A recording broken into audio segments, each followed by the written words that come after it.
erodes trust. So I just wanted to add that. Great value add. Yeah. Thanks for sharing that. So coming back to the question about comfort, I think you have to think of this, the simplest analogy I use, and this goes for anything in life. How many of you go to the gym? Okay, the simplest thing is you can't build muscle by pulling the same weight throughout your life. So if you pull 5 kilos and throughout your life you keep doing 5 kilos, your muscle will stay like that, it will not grow. To build muscle, you have to get to something called as point of failure, which means you do 5 kilos and then you start pulling 6 or 7 kilos till your arms scream in pain and you can't do more because your muscle tears before it can build again. So you have to lift more weights and to build muscle, you have to get out of your comfort zone. Leadership is exactly like that. If you won't learn, if you stay in your comfort zone, you won't learn.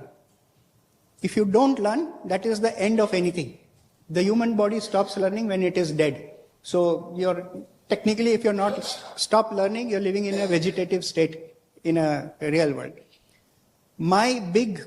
There are lots of examples. The simplest example was at one of my previous employers, Accenture, I suddenly got promoted from being a lead for a country where I was leading about 2,000 people to being the global lead where I had 9,000 people across 9 countries. But the numbers is not the important part. Important part is I had 15 direct reports.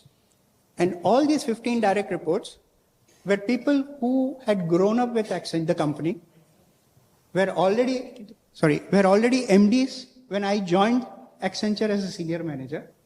I was in the company only 3 years. They have all spent 20 years in the organization. So they had deep relationships across the entire corporate. But I was promoted obviously because one, strategically it was aligned. Two, they saw both performance and potential.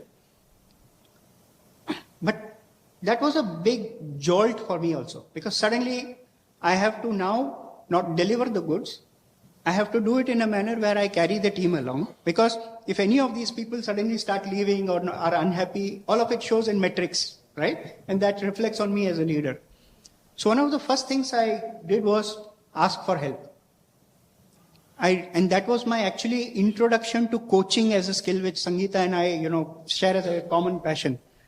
I reached out to one of my close HR person and said, I need help in making this transition, because it's a big job. How do I make this transition from being this to this global lead? And suddenly I have to, manage people who are senior to me, both in age, experience, and even in skills. I don't know half the things that they know also. So he advised me to get a coach. We got a coach. Long story short, the coach brought all of us together. And that's where you start positioning, saying, I have a position. That position has been given to me to, use in certain situations and circumstances. And I'll give you one example. Our first conversation with the team was, hey, we're all in this together. We all bring different strengths to the table. We can all be successful together, and I need your help to be successful. But I can't be successful without all of you, right? So how do we operate as one team? So we together charted down the governing operating principles of how the 15 of us will operate as a team. And one of those things was that we will try to do as much by consensus. But if the team is not able to agree on something, that's where I use my position, because I get paid more to take those hard calls. And a simple agreement was that when I take that call, I will do it in the best wisdom of whatever I think. It may not work, it may still fail. But everyone, once we agree that if no one is able to come to a consensus, I will take that decision. We walk out of the room still aligned to that. So that is just a small example of what we did. We had to do lots of things to get the team aligned, but that was a big jump. And the second realization, and I've written a blog about this on my LinkedIn, as one of my coaching goals was to have a Buddha-like reaction to minor irritations in life. Because before that, I used to be micromanager, very controlling, and my justification was I'm protecting my team. And then suddenly I said, what got me here will not get me forward, move me forward. So you have to change your style. You have to start trusting people. You have to enable people. And coaching taught me that people are not problems to be fixed. People are star, which means as long as they have the knowledge and the skills, you just need to enable them, give them resources, empower them, and support them in getting to be successful. So that was a big transformation. The biggest thing in all of that was you can't have external transformation unless you transform internally. So leadership journey is all about internal transformation. And that was muscle building for me, in some ways. Lovely. I'm really excited that, you mentioned about coaching and the impact of coaching on, especially getting out of your comfort zone. Thanks for that. To you, Bala, since you're like HR person, I want to know what happens if organizations don't invest on training the people. And not just that, like how do you as a leading HR, how do you manage to get the buy-in from the stakeholders? Because I look at it two ways. One is from, your seniors who need to approve their budget and everything, the time and efforts, and the people, their willingness to get trained. Because, many times people just say, oh, this is a training and, I'm too busy, or they like to give it a miss, or, they just think I'm going to go and chill. Because I have seen in the workshops that I conduct, people are like, no, today is like my off day. You're not allowing us to sleep, especially the post-lunch session. So those are like some common things that I keep hearing. So how do you handle this? This is always a chicken and egg story when it comes to training and investment. I have a lot of use cases or examples to talk about this particular topic because I've been living that space for the last 20 plus years, and also I'm also I'm also country head for India today. So this is actually a favorite topic for me. When to train, right timing, how much we should invest on training, right? As I told, leadership is a continuous journey. Likewise, in every role what we do, we need to learn continuously. If not, we'll get outdated. There are many examples. Smart MBA students over here, there are many MBA concepts you should have read, or case studies in MBA you should have read, right? I was having this conversation with one of the companies I worked previously, right? There are a lot of people who were doing same role for many years. When I say many years, literally many years, like 7 years, 8 years, 9 years. So I had this conversation with the BU head. I asked him, why we have not invested? This is my second or third month conversation. Why we are not invested on them? The leader's response was, if I had invested on them on new areas by giving them certification or train new areas, probably they will use this opportunity and quit the organization, go for a better pay. Go for a better pay. Then my question to him was, what if they stay with you for next 10 years? What if they stay for next 10 years without learning anything? They'll become liability. Like she said, it has to be progressive asset. Employees asset, it's a progressive asset. There should be escalation year on year. That's a big call organization needs to take. This coming from a leader, it's actually put me off my chair.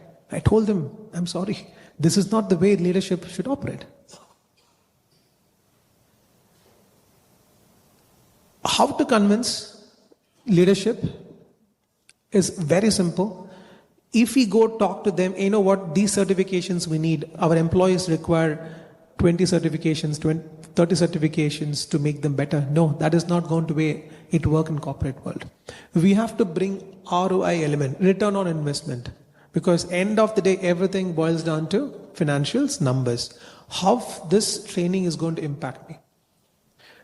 There we need to use all the data in place.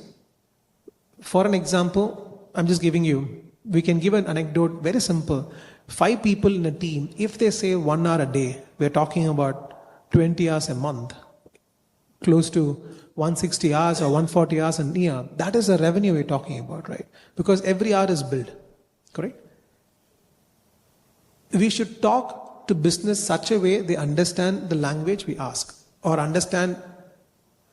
we need to talk in their language, which is end of their money, and how this is going to improve the productivity, right?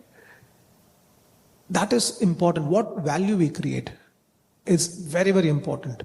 I'll just add this one more anecdote before I pass on the mic. Many people come to me and they say,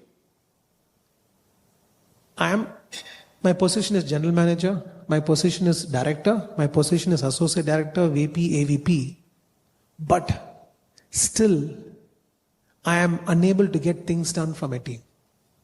Unable to get things done from a team. What is that I'm doing wrong? I told them, or I told him or her, are you influencing them enough?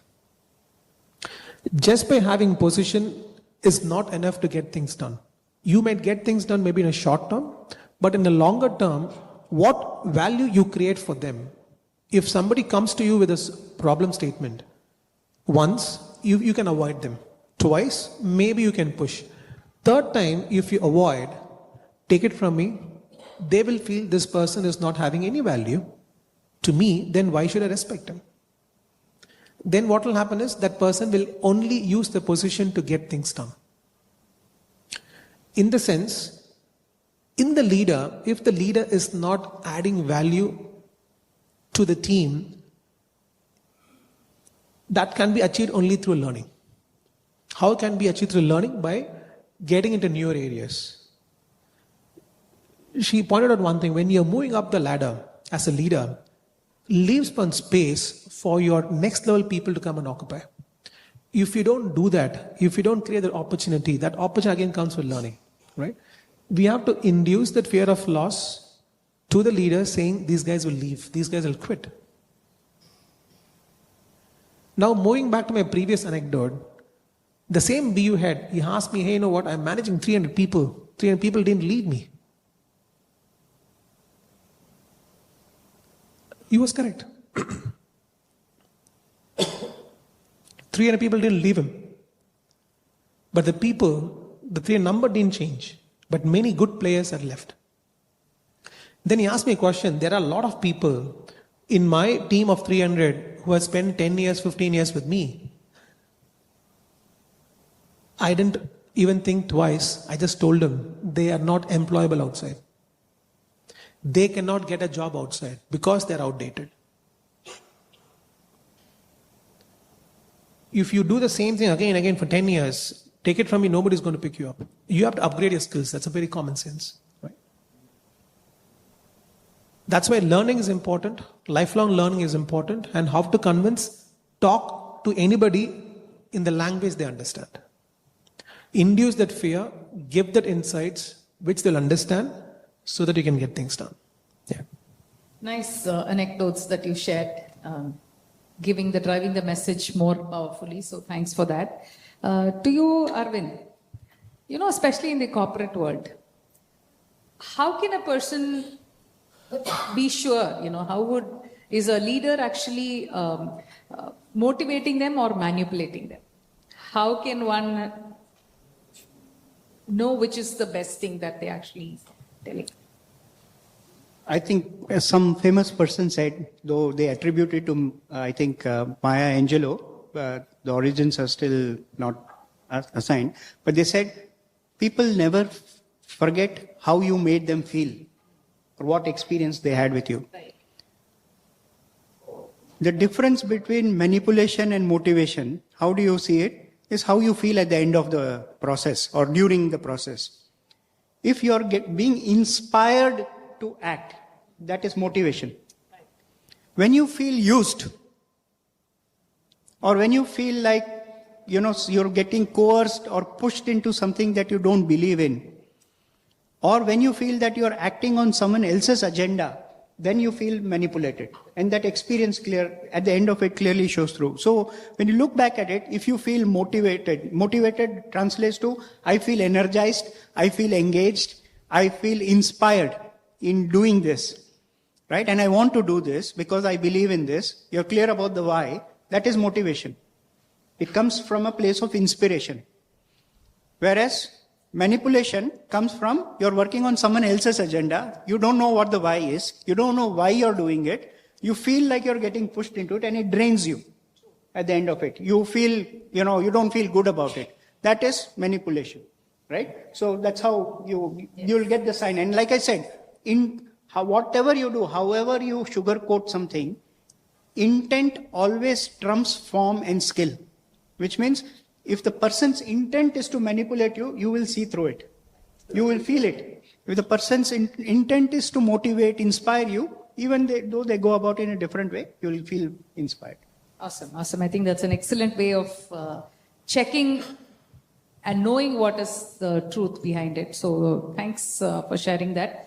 I think now we have the questions. Yes. So Bala, I think there's a question for you. You build HR tech products and transform HR into a strategic enabler. What does influence through competence look like at higher levels of leadership? Sam wants to know.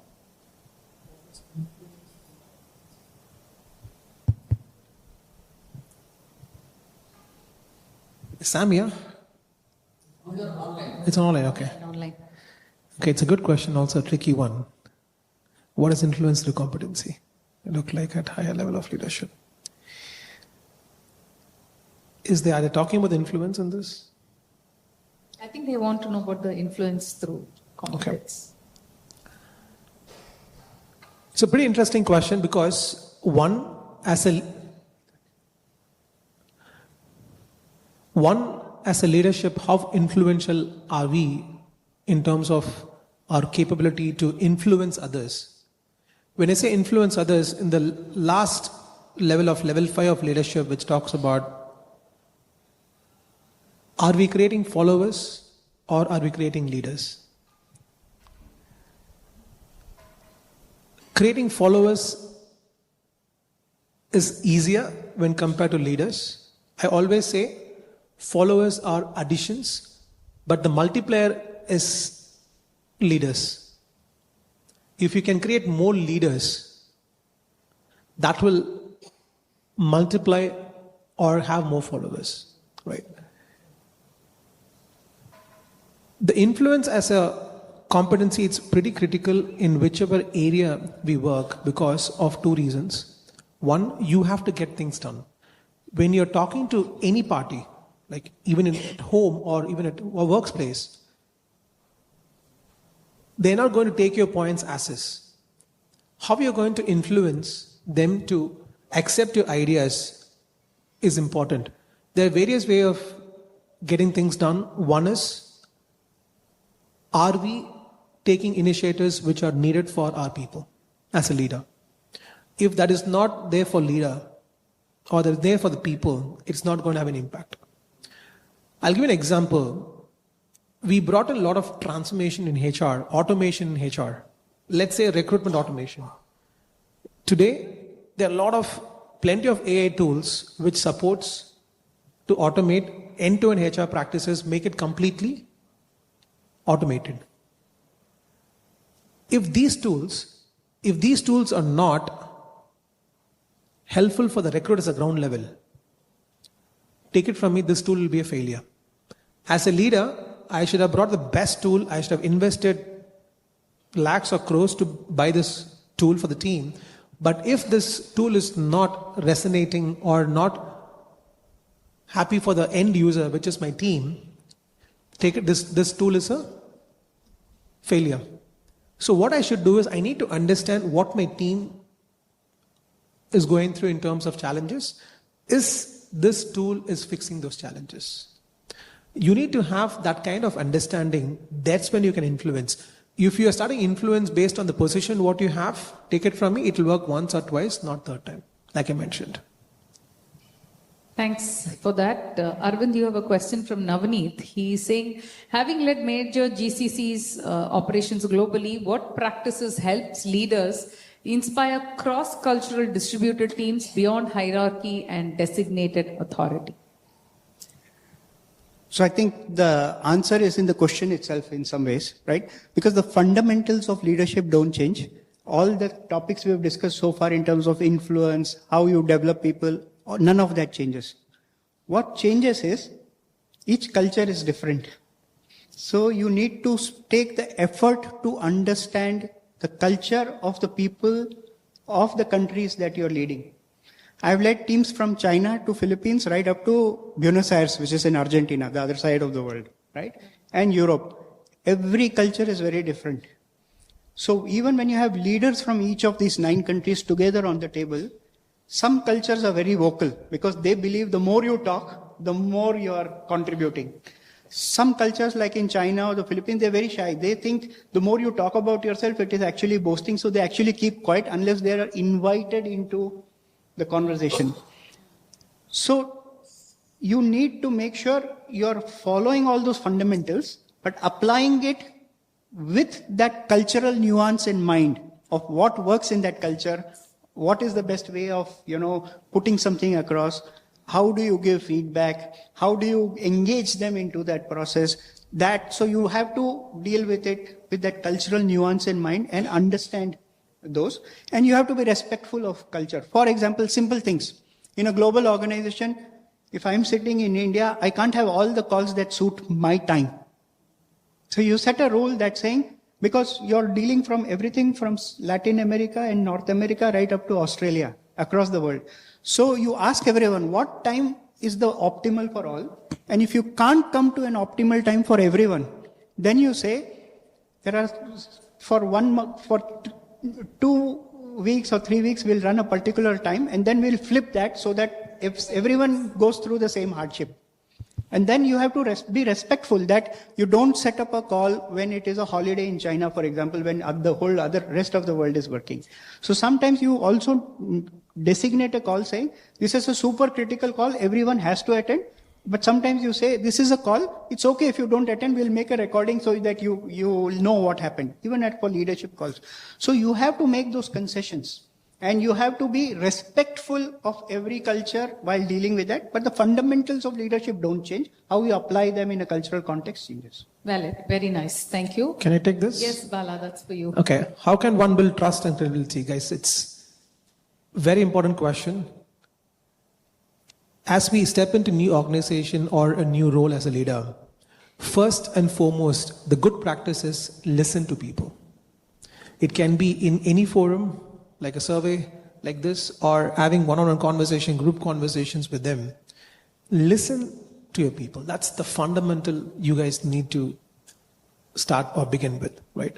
After listening, spend good amount of time, understand what organization is goal or what you've been hired for. When you pay attention to the interview process or selection process, they should have given you a lot of challenges or areas where we need to focus on. Ideally, those are goals, right? And once you come into your board, you guys need to understand, a leader need to understand what organization's mandate is. 2, based on that, create roles, clarity roles to every individual within the teams, set the process, set the governance. This will take time, but this is mandatory for somebody who has to build that transformation, who has to build the trust. And that needs to be communicated clearly to the team member, take their buy-in on their goals, new goals, what you're going to set on the new KRAs or be it on the R&R, which are roles and responsibilities, create that. And that will come with conversations. Also, when you're creating the goals, creating the KRAs or creating the roles and responsibilities, have the conversation along with the individual. Don't create what you feel right. You also need to create what is required that should also meet up to their goals and aims into the life, right? So that is critical. These are the first 2 steps we need to do it, and then collect feedback continuously. These are 3 things we need to do in order to build the trust and transform. Thanks to you, Arvind. There's a question on change initiatives often face resistance. And what leadership behaviors helps break silos, build trust, and create a shared transformation narrative surrounds? Great question. I think the key word there is shared transformation narrative, right? You need to start with that. More often what happens is something gets decided at some level and then it's all implementation, and that also happens. So people see only parts of the elephant. They see the tail of the elephant, they see the leg of the elephant, and it's like the blind guys, right? Each one touching a part of the elephant, trying to figure out what is it. So the key thing is to start, make sure people who are going through the change, impacted by it, everyone understands at a broad level the why. If the why is not clear, the how and the what don't matter, because people are just seeing something happening, they don't understand the broader picture, they are not able to relate to it. If the why is clear, then people can also at some level translate that to what does it mean for me. So first of all, the broader goal of why are we doing something is important. The second thing is, change doesn't happen just because you say change. So if it's something about a new system and you need to enable that change, you need to train people, you need to empower, you need to do all of that. You need to go through that process. If you don't do that, if you just deploy something and you say change, people don't change. It's simply like if you take a team member and say tomorrow you're a team leader, just because you promoted him to a team leader, he doesn't overnight become a team leader. You have to enable, support, mentor, coach, train, capability, do all of that. Similarly, a change management, while it's only one word, it has multiple disciplines. The first thing starts with clear communication and articulation of why we are doing something. What does it mean for at different levels of the organization to everyone who's getting impacted positively or otherwise, right? What can the organization expect from it? And then constant communication of both what's working, what's not working, where you need support, all of that through change enablement, support, training, all of that follows. But the biggest mistake most organizations make is they don't articulate the why up front very clearly and make sure, and they just do it at the last moment when something is about to get deployed. Nice, nice. I think this question is by a guy, and Baby Bala, you can take this. Is diplomacy and cunningness necessary to lead? How about luck for a man to succeed as a leader? I don't know why women can't. Oh, why not? Succeed, Exactly. So it's a guy why not who's women? asked this. Yeah. Okay, answer the first question. It's a big S. It's a big S. Diplomacy is required. As a level 2 leadership, we need to give permission, also build relationship, right? As a leader, you need to be diplomatic in order to build that cross-department relationship. And why cunningness is important is building relationship alone is not important. Achieving the goal is also important. So be cunning that you need to achieve the organization goal or mandate, what you're trying to drive. That is important. Be cunning for what you have to achieve. And luck, I will not say luck. I would probably put it other way around. Always for any individual, opportunity will come at least once. Make use of the opportunity. If you call that opportunity as a luck, it is a luck. Opportunity is very, very important. Opportunities will come and knock our door. When it comes and knocks our door, make use of the opportunity. If you don't, then it's done. Bala, one more question for you. How do you make decisions when faced with uncertainty or limited information? Jay Shunan wants to know. Uncertainty and limited information. That's a pretty interesting question. We do a lot of analysis. When we do a lot of analysis, we believe in trend. When we believe in trend, if we have a trend of last 3 years, last 5 years, last 7 years, that data, we will use it for future purpose, right? If we don't have the information correct, let's say this year information is not there. So that's where the trending will be useful.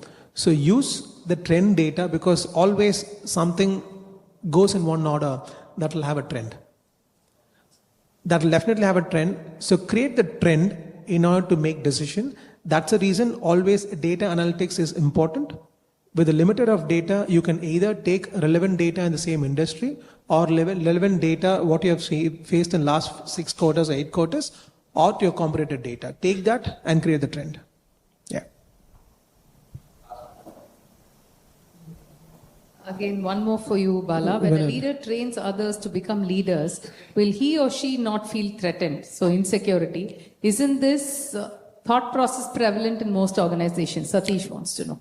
Great question, Satish. This reflects to the anecdote what I gave. I gave an example of a BU head. He said he is not going to train because they will just run away after training. This threat will always be there only if the leader stops learning. If leader stops learning, obviously, forget about other leaders, his position will be in threat because he is not going to grow anywhere, right?